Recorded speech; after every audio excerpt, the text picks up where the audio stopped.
Assalomu alaykum aziz yurtdoshlar. Bugun men sizlarga juda muhim, hatto ko'pchilik uchun pensiya pulining vaqtida kelishi yoki vaqtincha to'xtab qolishi bilan bog'liq masalani tushuntirib beraman. Gap 1 iyuldan boshlab ayrim pensionerlar uchun yangi ma'lumotnoma, tasdiqlovchi hujjat yoki yangilangan ma'lumot talab qilinishi mumkinligi haqida ketmoqda. Agar bu masalaga beparvo qaralsa, pensiya to'lovi vaqtincha bloklanishi, kechikishi yoki tekshiruvga tushishi ehtimoli bor. Men bu videoda vahima tarqatmoqchi emasman. Aksincha, har bir inson nima qilish kerakligini oldindan bilib olsin. Ortiqcha yugur bo'lmasin. Hujjat sabab pensiyasiz qolib ketmasin degan maqsadda tushuntiryapman. Chunki ko'p hollarda muammo odamning huquqi yo'qligidan emas, hujjat vaqtida yangilanmagani, ma'lumot bazasida ko'rilmagani yoki tashkilotlar o'rtasida axborot mos kelmagani sababli chiqadi. Shuning uchun iltimos, hozirning o'zida kanalga obuna bo'lib qo'ying, videoga like bosing. Bu ma'lumot sizga, ota-onangizga, qo'shningizga yoki qarindoshingizga kerak bo'lishi mumkin.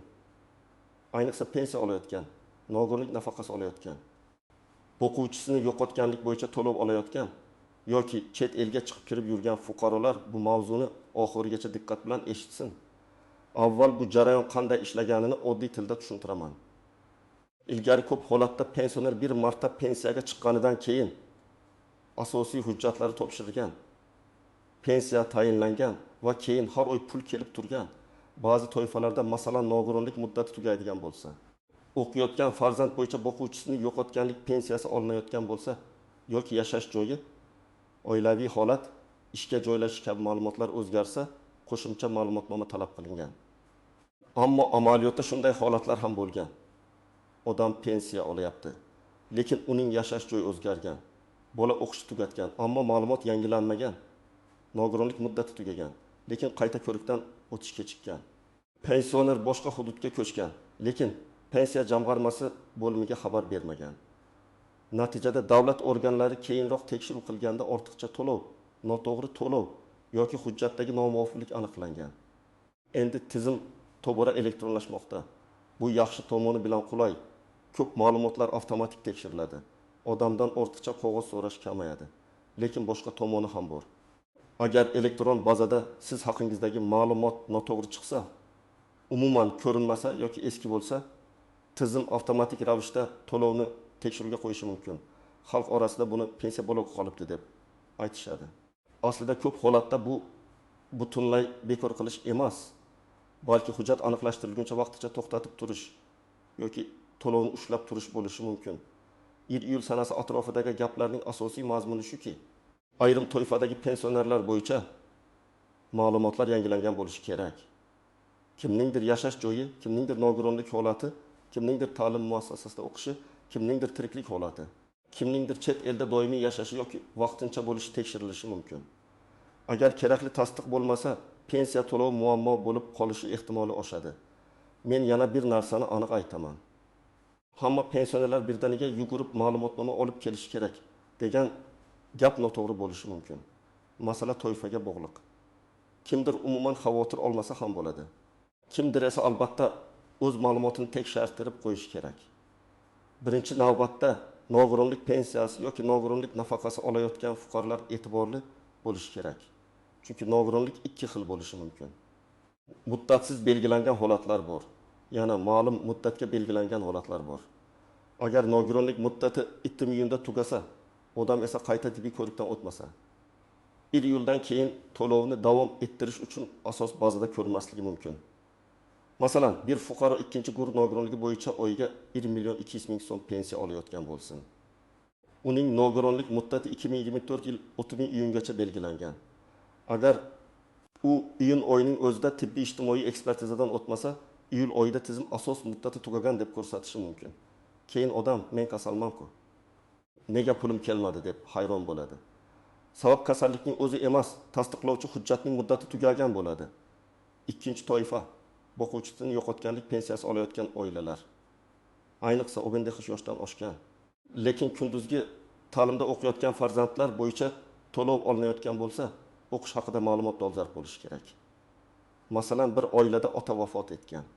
19 yoshli qizi universitetda kunduzgi bo'limda o'qiydi va shu asosda o'quvchisini yo'qotganlik pensiyasi oladi.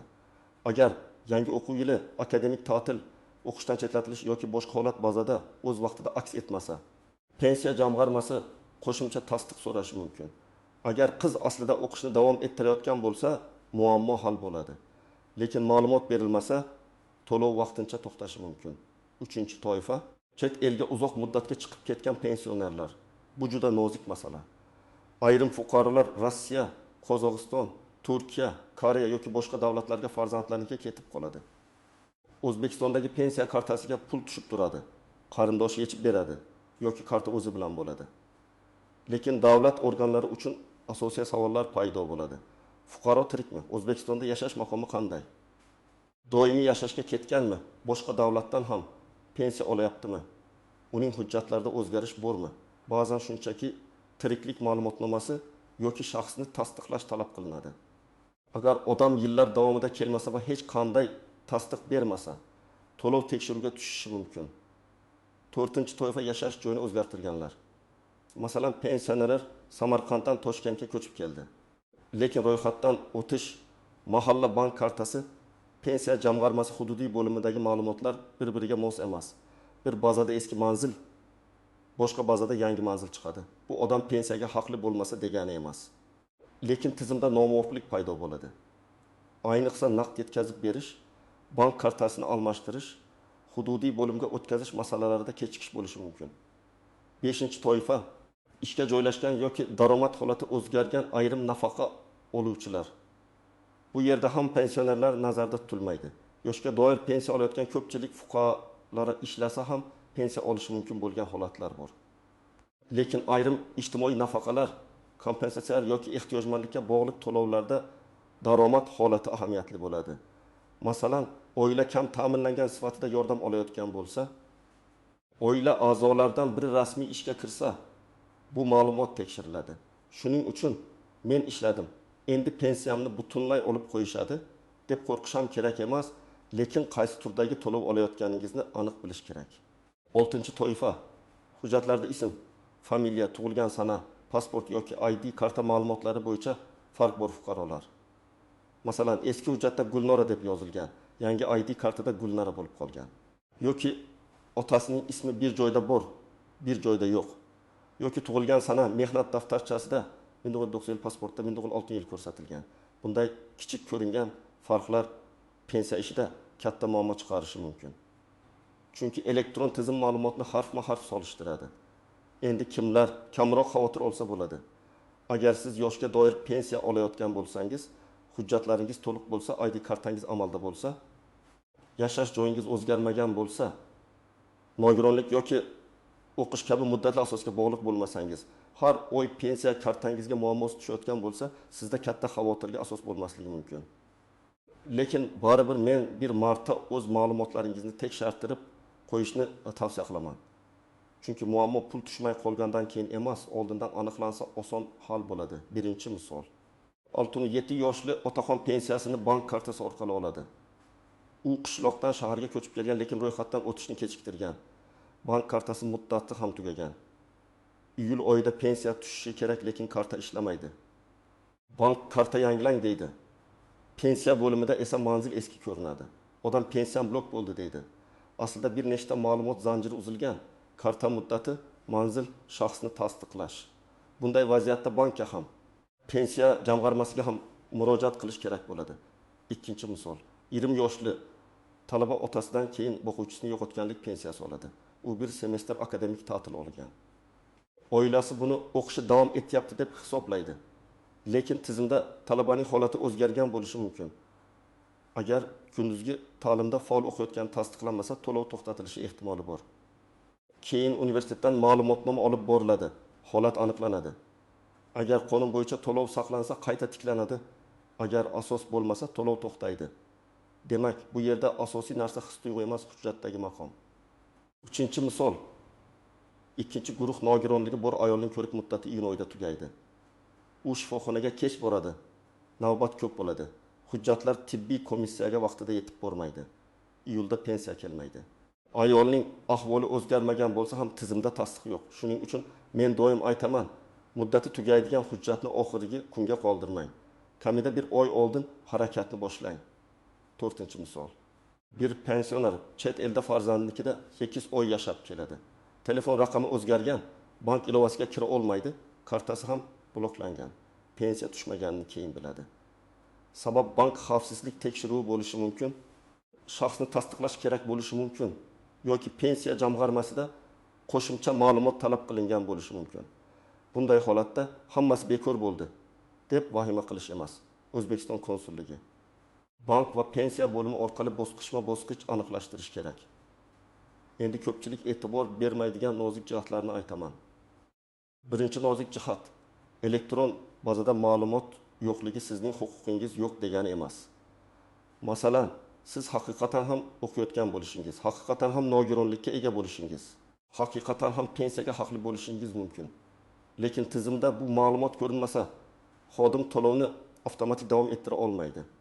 Shuning uchun hujjatni olib borish, ariza yozish, ma'lumotni bazaga kiritish zarur bo'ladi. Ikkinchi nozik jihat: pensiya to'xtashi bilan pensiya bekor bo'lishi bir xil narsa emas. Vaqtincha to'xtatish tekshiruv uchun bo'lishi mumkin. Bekor qilish esa huquqiy asos yo'qolganida yoki noto'g'ri tayinlangani aniqlanganda bo'ladi.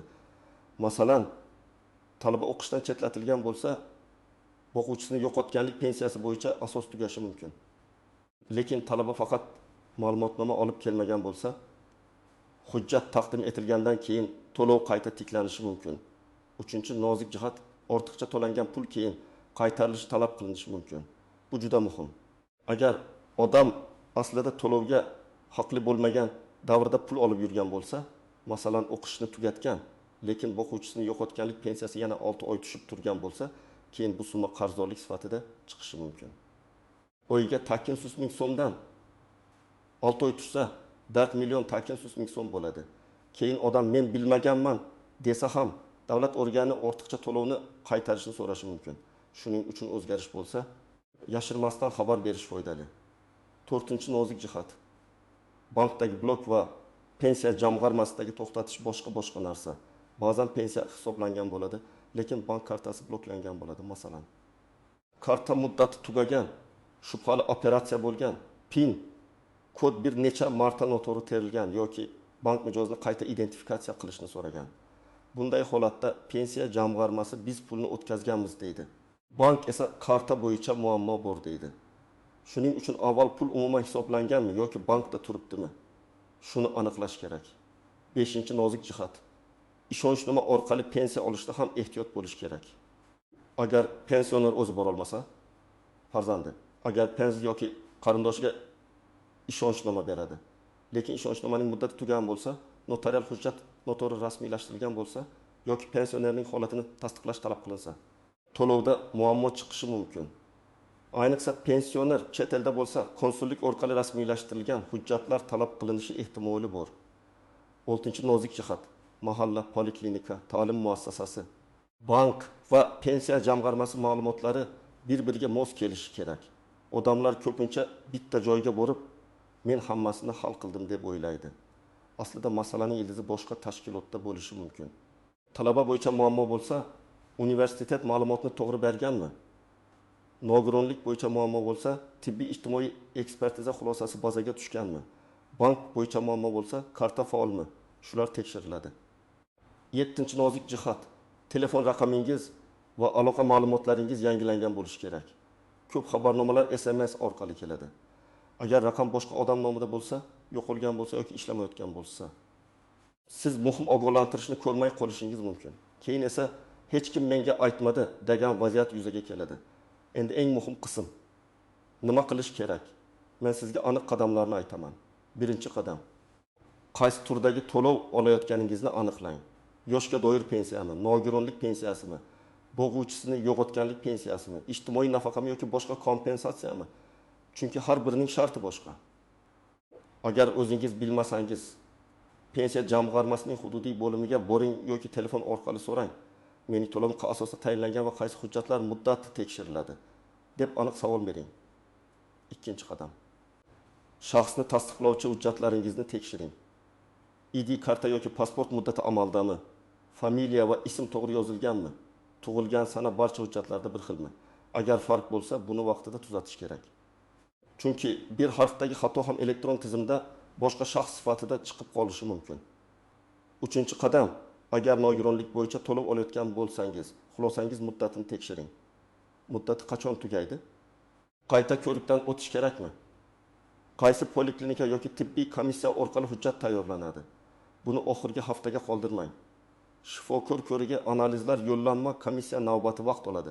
Men tavsiya qilaman. Muddat tugashidan kamida 3 kun oldin harakat qila boshlang.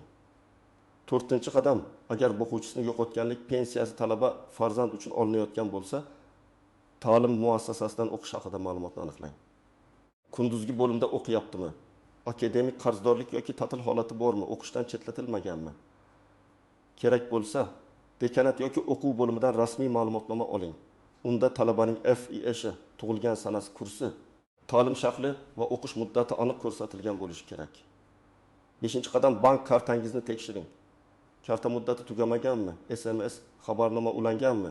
Karta bloklanmaganmi? PIN kod muammosi yo'qmi?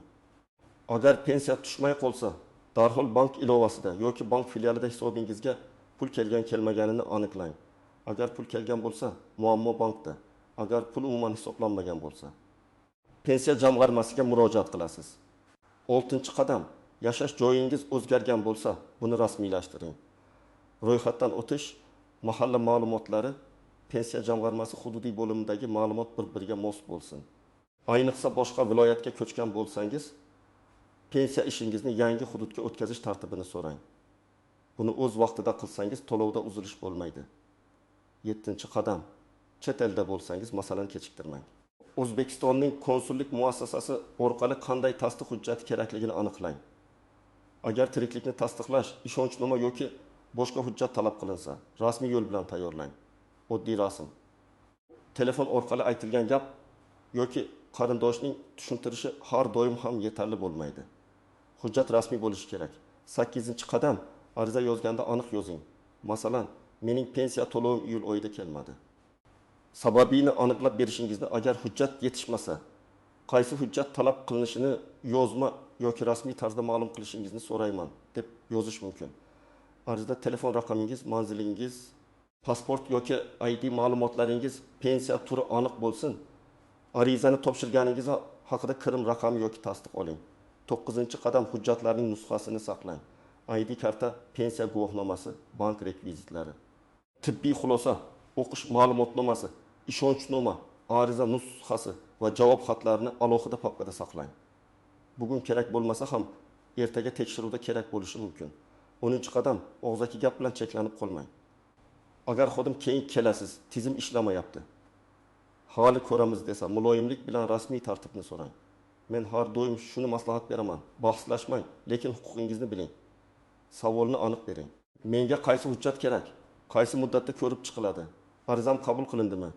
Javobni qayerdan olaman? Mana shu savollar ko'p muammolarni tezlashtiradi. Yana bir muhim tavsiya, agar ota-onangiz keksaygan bo'lsa, ularning hujjatlarini o'zingiz ham tekshirib qo'ying. Ko'p keksalar bank kartasi muddati, SMS xabarnoma, ID karta, tibbiy hujjat, ro'yxat masalalarini tushunmasligi mumkin. Farzand sifatida bir kun vaqt ajratib, ularning pensiyasi qaysi karta orqali kelishini, karta muddati qachon tugashini, telefon raqami ishlashini, hujjatlari joyida ekanini ko'rib qo'ysangiz, keyingi oy katta muammoning oldini olasiz. Agar pensiya allaqachon kelmay qolgan bo'lsa, tartib shunday. Avval bankdan pul tushgan-tushmaganini tekshirasiz. Keyin pensiya jamg'armasiga murojaat qilasiz. Agar hujjat yetishmasa, ro'yxatini olasiz. Hujjatni topshirasiz va ariza kirim raqamini saqlaysiz. Agar qonuniy asos bo'lsa, to'lov qayta tiklanishi va ayrim hollarda o'tgan davr uchun ham hisob-kitob qilinishi mumkin. Lekin agar asos haqiqatdan tugagan bo'lsa, masalan, talaba o'qimayotgan bo'lsa yoki nogironlik muddati uzaytirilmagan bo'lsa, to'lov davom etmasligi mumkin. Shuning uchun har bir vaziyat alohida ko'riladi. Men yana ogohlantiraman, internetda hammaning pensiyasi bloklanadi. 1 iyuldan hamma ma'lumotnoma olib bormasa pul olmaydi kabi vahimali gaplarga ko'r-ko'rona ishonmang. Lekin menga aloqasi yo'q deb ham beparvo bo'lmang. Eng to'g'ri yo'l o'z to'lov turini aniqlash, hujjat muddatlarini tekshirish, elektron ma'lumotlar mosligini ko'rish va kerak bo'lsa oldindan murojaat qilish. Demak, azizlar, asosiy gap shuki, 1 iyuldan keyin ayrim pensionerlar va nafaqa oluvchilar bo'yicha yangilangan ma'lumot yoki tasdiqlovchi hujjat talab qilinishi mumkin. Bu hammaga bir xil qo'llanadi degani emas, lekin nogironlik muddati tugaydiganlar, o'quvchisini yo'qotganlik pensiyasida o'qish asosiga tayanadiganlar, chet elda uzoq yurganlar, hujjatlarda farq borlar, bank kartasi yoki yashash joyi o'zgarganlar albatta e'tiborli bo'lishi kerak. Mening maslahatim oddiy. Muammo chiqqandan keyin yugurmang, hozirdan tekshiring. Bir kun vaqt ajratsangiz, bir oy pensiyasiz qolish xavfini kamaytirasiz. Hujjatlaringizni tartibga keltiring, kerakli ma'lumotnomalarni oldindan oling. Arizalarni rasmiy topshiring va har bir javobni saqlab qo'ying. Agar sizning oilangizda pensiya yoki nafaqa olayotgan inson bo'lsa, bu ma'lumotni ularga ham yetkazing. Izohlarda yozing. Sizning hududingizda pensiya bo'yicha qanday muammolar bo'lyapti? Ma'lumotnoma so'rashdimi? To'lov kechikdimi yoki hammasi joyidami? Videoga like bosing, kanalga obuna bo'ling va qo'ng'iroqchani yoqib qo'ying. Men esa sizlarga pensiya, nafaqa, hujjat va ijtimoiy to'lovlar bo'yicha eng muhim yangiliklarni oddiy tilda tushuntirishda davom etaman.